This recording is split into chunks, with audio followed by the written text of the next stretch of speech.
যখন আমরা hair cut করি তখন আমাদের চুল খুব তাড়াতাড়ি গ্রো হয়, কিন্তু যখন আমরা হেয়ার কাট করি না তখন দেখবে আমাদের যেন চুল ধীরে ধীরে গ্রো হয়। কারণটা কি জানো?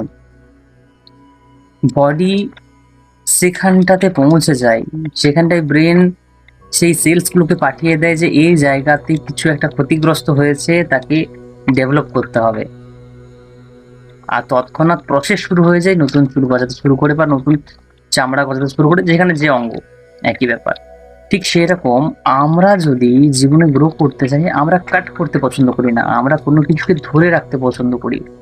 যেদিন থেকে আমরা কাট করতে পছন্দ করব, আমাদের ভিতরের যে অন্তর্শক্তি আছে অটোমেটিক সেই জায়গায় পৌঁছে সেই জায়গাটা হিল করে আমাদেরকে মেন্টালি এবং ফিজিক্যালি গ্রো করবে এবং আমাদেরকে দুনিয়ার সামনে চমকে দেবে, তুমি ভাবতেও পারবে না। কথাটা কি ঠিক না ভুল? কি মনে হলো তোমার?